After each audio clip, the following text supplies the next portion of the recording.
decía que eso pasaba en aquel tiempo y ahora, aquel tiempo tal vez se veía así como, uy, vamos a callarle la boca a la sociedad, pero ahora eso sería, oye, como premiar el hombre. Ujú. Vean, a propósito que eso usted dice de las violaciones y eso, voy a intentar relacionar un asunto importante que también se expresa en los textos literarios. Retorno a la idea esta de que en una relación sexual, por ejemplo, el hombre es eh, el sujeto que goza, del, el sujeto del disfrute, mientras que la mujer es un objeto a merced del hombre. Entonces, esa concepción que, como dije, durante muchos años fue la concepción dominante y todavía se da, es tratada en los textos literarios, pero además eso lleva a otras cosas. ¿A qué lleva eso justamente? O que es parte de un mismo fenómeno o que es parte de una misma situación. Eso que yo comento que se da en el plano de las relaciones sexuales, se da en lo cotidiano desde diferentes puntos de vista y tiene más consecuencias de las que uno podría imaginar. Y es inconsciente, esto es quizás, o sea, esto se da obviamente de manera imperceptible, esto se da de manera sin que uno se dé cuenta o sin que, porque si no es muy fácil decir, bueno, entonces eh, de manera consciente yo no voy a aceptar esto, pero a nivel social, ¿qué es lo que sucede? Que esas situaciones se dan y uno las ve como normal, se normalizan. ¿Qué tipo de situaciones? Pues bueno, si ustedes analizan muchos de los femicidios, muchas de las violaciones que, que, que uno escucha en la prensa y etcétera, lo que prima en esa visión del, del victimario, o sea, de la persona que comete ese delito, es dentro de la psicología de esas personas opera una psicología patriarcal y machista, de que usted es mía y no de nadie más. Entonces, la mujer es un objeto al servicio del hombre. Por eso, por eso yo hago lo que quiera con su cuerpo, cuando me dé la gana. Por eso, yo, usted es mía nada más y no de nadie más. Y si usted es de alguien más, aunque no esté conmigo, pues ahí hay un problema y yo voy a tener que tomar cartas en el asunto, ¿verdad? Y eso es lo que hay detrás. Son los motivos psicológicos de todas estas personas que cometen esas, esas, esos actos barbáricos, ¿verdad? Y Profe, sí, se llama La fuerza de la sangre y sí, es una novela de Miguel Cervantes. ok. ¿Y eso cómo se alimenta? Eso se alimenta de los llamados, pues, micromachismos, de los discursos que circulan en la sociedad y que se dan todos los días y que y repito, se ven o se valoran como pensamientos o formas de vivir normales. Desde, desde el momento en que, aunque uno lo vea inofensivo o normal, desde el momento en que un hombre le hace un comentario a su pareja sobre por qué se viste así, desde el momento en que un hombre este, ve a una mujer en la calle y le lanza un piropo, si ella en ningún momento le ha dicho, dígame algo, el hombre se siente con el derecho de llegar y decirle algo a una mujer, sea vulgar o no sea vulgar, si es vulgar peor, hasta hablar de las situaciones que ya venían también en el video, que es sobre el tema de lo que de la dinámica familiar también. Entonces, ¿qué hay detrás de todo eso? Ese pensamiento patriarcal, machista, en donde, número uno, el hombre es superior a la mujer, es más que la mujer, y número dos, que la mujer es un objeto que está al servicio del hombre.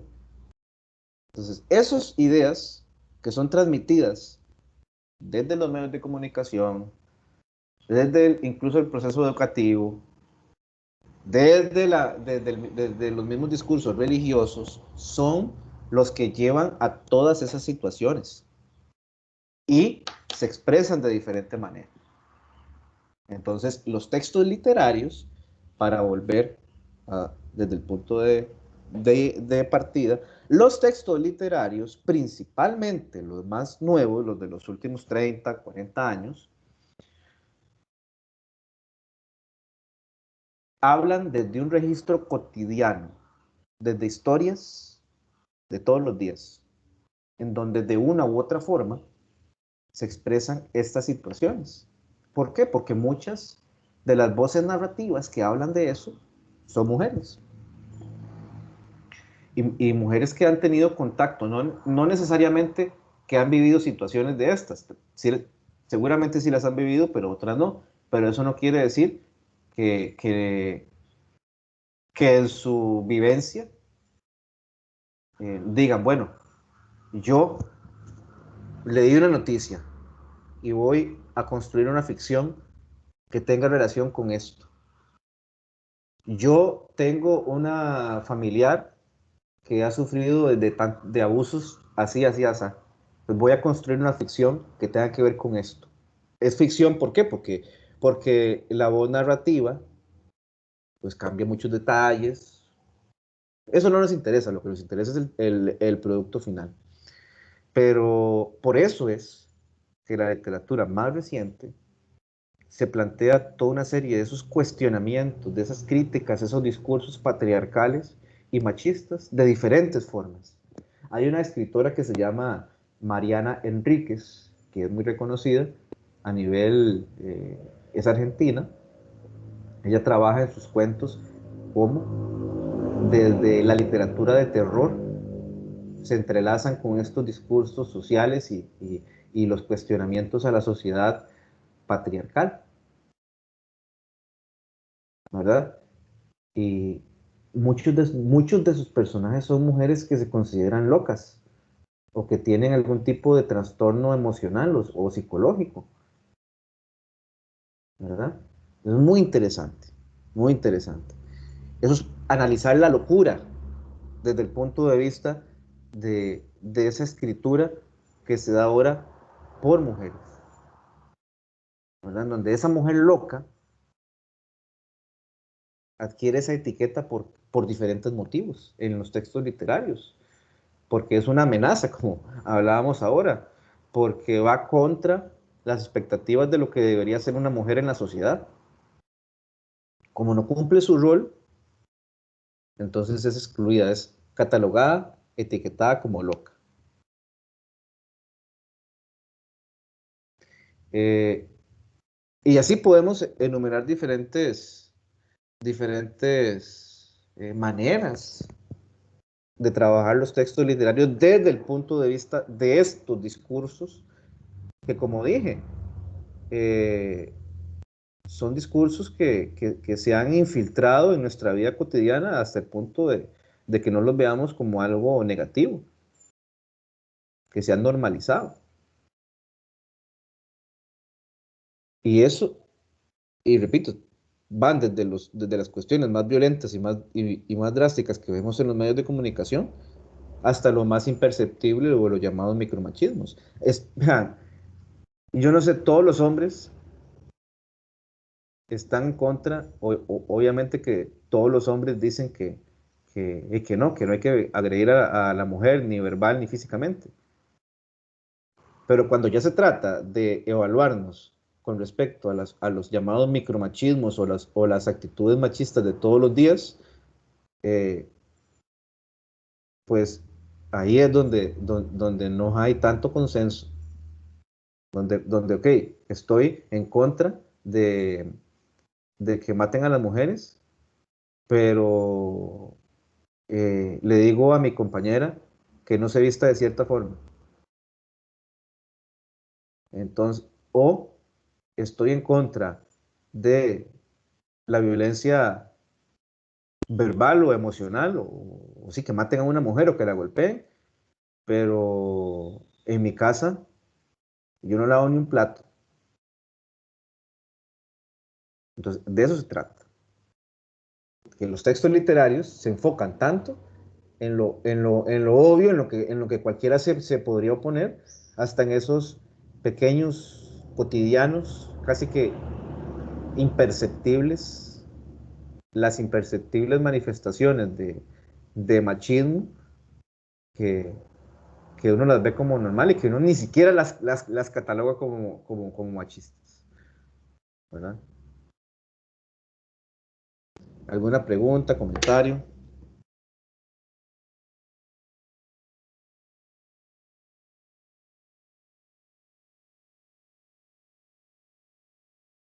Profesor, una consulta. ¿Por qué la mayoría de escritoras o cantautoras que, bueno, he visto yo, se van para México, en realidad, ese país? Sí, también ahí es tan machista, o sea, pero no entiendo por qué van a ese país, hermano. Casi que la mayoría recorren a irse ahí. Hay un documental sobre Chabela Vargas que está en Netflix, que ustedes pueden verlo. El mundo en general es machista. Donde sea que usted vaya, si usted es lesbiana, si usted es irreverente, si usted no calza con el molde de lo que es ser una mujer, desde ese punto de vista, usted eh, va a ser discriminada. O no importa, incluso siendo una mujer que esté en esos roles, solo por el hecho de ser mujer, va a vivir alguna forma de discriminación. Lástima, yo no tengo unos datos, pero todavía en siglo XXI hay mujeres que por el mismo trabajo que un hombre ganan 2 o hasta 3 veces menos. Los trabajos de tomas de decisiones, aunque se han avanzado todavía, los más importantes siguen siendo, eh, o los trabajos mejor remunerados siguen siendo todavía los de los hombres. Entonces, la mujer, igual, aunque sea una mujer, entre comillas, ¿verdad? Normal desde el punto de vista de lo que la sociedad espera de ella, igual, es discriminada. Y es todavía más fuerte la discriminación que sufre si, si es una mujer eh, más irreverente, que no sigue los patrones normales de la sociedad. Y todavía, si es lesbiana o bisexual, o si es trans, todavía peor. Entonces, eso lo sufre en cualquier país del mundo. ¿Qué es lo que sucede? Que hay países más retrógrados, más discriminatorios que otros. Pensemos en la sociedad costarricense de la época esa en donde estaba Chabela, donde estaba Eunice Odio, la misma Yolanda Oriamuno. Se van para México porque quizás aquí era peor que allá, pero allá también era, era, era fuerte eso. Pero como es una ciudad tan grande, es una ciudad donde hay tanta gente y tantas formas de pensamiento, como que cada quien tiene su lugar. O sea, claro, la sociedad mexicana es machista y retrógrada y todo, pero quizás al ser una sociedad tan grande, eh, hay espacios todavía donde las personas pueden realizarse medianamente, medianamente tranquilo.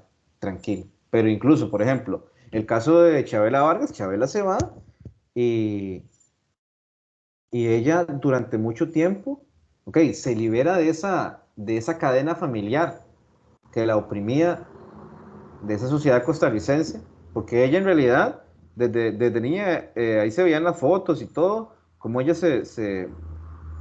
no se vestía acorde con lo que, con la vestimenta de las mujeres. Ella se vestía con pantalón, zapatos, camisa. Y eso era súper nefasto para la sociedad en esa época. En México quizás la veían allá, no, podía caminar un poco más tranquila vistiéndose así. Y bueno, en torno a su talento artístico y a su quehacer, pues ella entró en un mundo de hombres principalmente, que era el mundo de la música ranchera. Y además entró en ese mundo de la música ranchera como con una postura o con un estilo más bien masculino, no tanto como las cantantes femeninas de esa época, que tenían una forma de cantar, una letra determinada.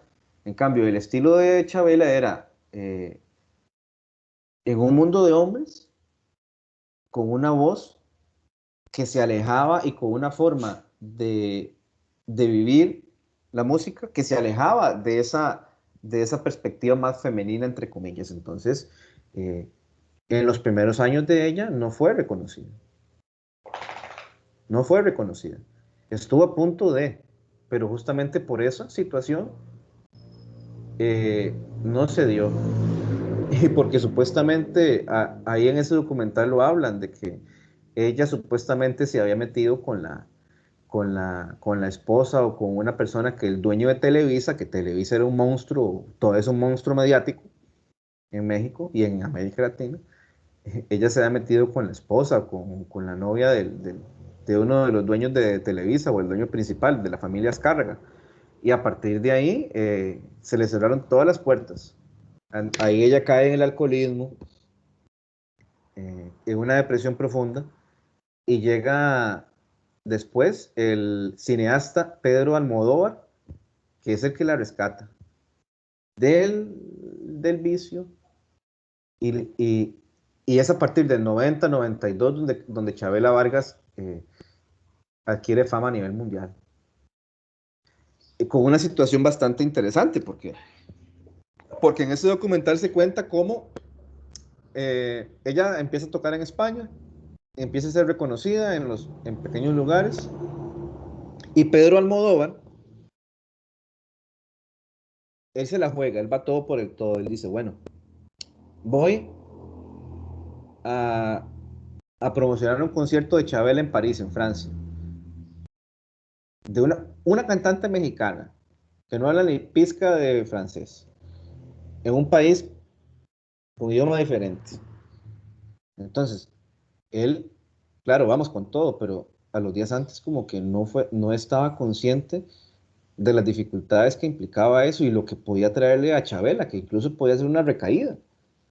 Si ella ve, no recuerdo bien el nombre de ese teatro o el lugar donde se presentó, pero él hasta el último minuto él decía, Dios, bueno, esto, si no se venden las entradas va a ser un fracaso y esta mujer se nos va a morir. Entonces voy a tener un plan B, que es empezar a llamar la lista de contactos míos de gente que me llenen las primeras dos filas, que la luz atrás quede bien oscura para que ella vea que está, digamos que lleno. Pero justamente el día de la presentación se, se llenó totalmente. No se necesitó hacer nada. El talento puede más que muchas cosas y se llenó ese teatro. Y a partir de ahí, la carrera de ella fue súper reconocida, fue súper premiada, fue una gran cantante. Profesor, disculpe. Y vea todo lo que tuvo que pasar. Sí, Bueno, esa señora odia nuestro país, a pesar de que nació acá y todo por la situación que ella pasó, ella terminó teniendo, yo he escuchado entrevistas de ella y tenía un concepto muy feo, obviamente, porque se marchó de aquí por toda la situación, porque ella era lesbiana y toda esa situación, ¿verdad? Y ese cineasta, este productor, Pedro Almodóvar, en realidad, en la mayoría de películas o producciones que ha hecho, siempre rescata y resalta a las mujeres. Es como, Y ella sale en varias películas. Ella sale en varias películas. Él no hizo la de Frida, pero ella sale en la película de Frida también. Ella sale cantando la Llorona, creo que es cuando Diego la deja. Eh, que ella se corta el pelo. Ahí sale Chabela y ella como como en un doble cuadro, mientras Frida, o sea, Salma Hayek se va cortando el pelo, ella aparece de fondo y va cantando la canción. Y en algunas películas, creo, de Almodóvar, ella aparece también. Pero ella odia, ella quizás no odia como al país como tal, como los lugares, sino odia ese rechazo que tuvo por esa forma de pensar de la sociedad. Pero sí es interesante, o sea, uno podría decir, se van a México, si México es igual, claro, pero quizás como es una ciudad tan grande y que tiene eh, una apertura, quizás que en Costa Rica no existía, una apertura, por pequeña que sea, eso era suficiente para ellos.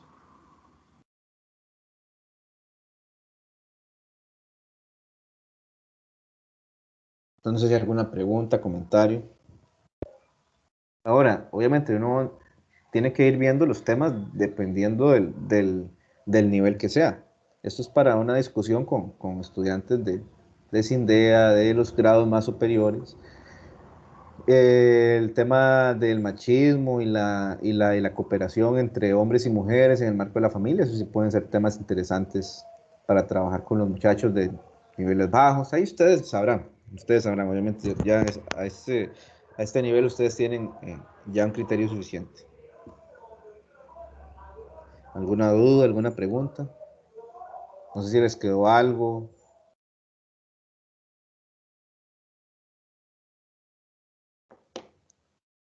Si se entendió, si no se entendió.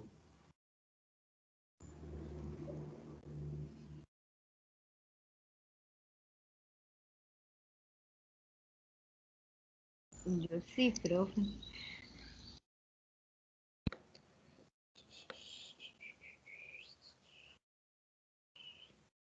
Bueno, dice...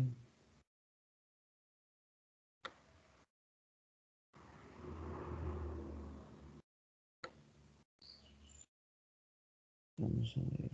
Ok. Dice lo siguiente. Para la próxima semana es el segundo parcial. Entonces, hay algunas cosillas que se nos quedaron por fuera. Es que era inevitable. No sé si ustedes vieron que vimos tanta materia que no cubrimos lo de la novela policial ni la literatura fantástica. Esa comprobación se las voy a regalar, la del cuento fantástico.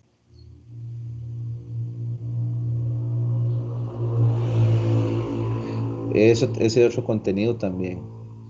Bueno, ahí tengo que sentarme a ver qué fue lo que yo pedí y qué fue lo que hicieron, e ir revisando. Y dependiendo de eso, obviamente que no voy a decirles que me entreguen la próxima semana 3 comprobaciones o 3 comentarios críticos de un solo golpe, para nada. Ustedes preocúpense por estudiar para el examen. Vamos a tener 3 temas principalmente: la teoría de la recepción, la teoría sociocrítica y la teoría de género. Además de la reflexión de fondo sobre las teorías postestructuralistas. Sería eso nada más. ¿Ok? Ay, profe, se cortó. ¿Puede Post, repetir? voy. Postestructuralismo,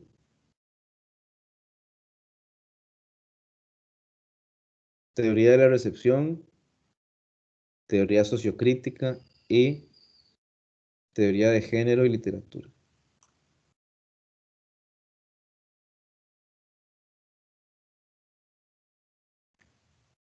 postestructuralismo, teoría de la recepción, teoría sociocrítica y teoría de género y literatura. Cuatro temas. Estamos.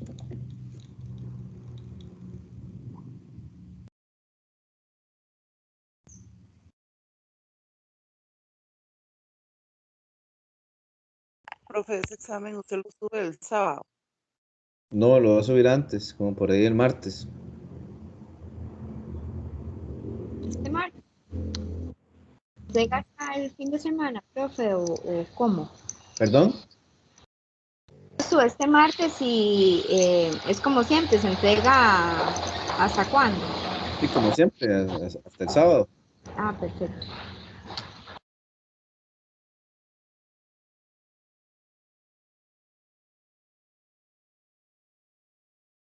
Las diapositivas y eso, usted, bueno, están acá en Teams, ¿verdad? Ujú. Cosillas así.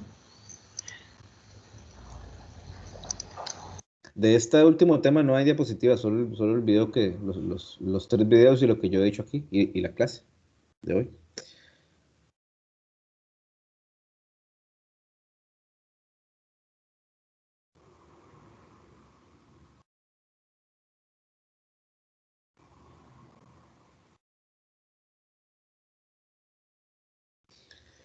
¿Alguna duda, alguna consulta?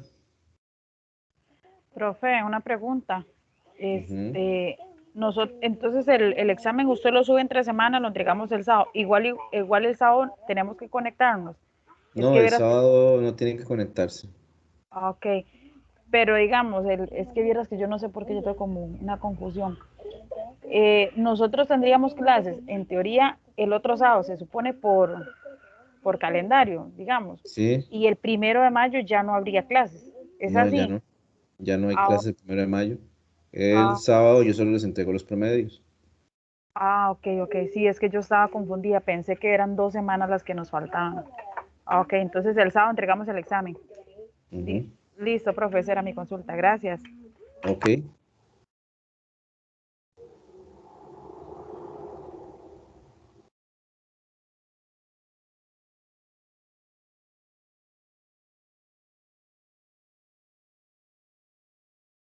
¿Más dudas?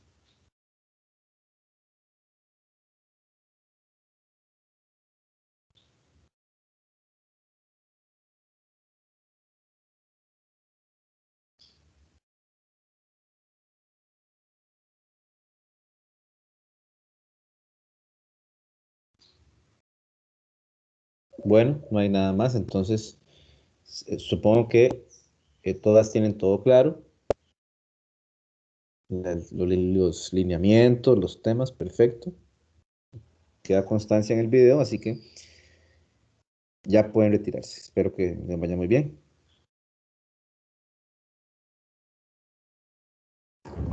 Bueno, profe, gracias. Hasta luego. Ok. Hasta luego, profe, gracias. Bueno.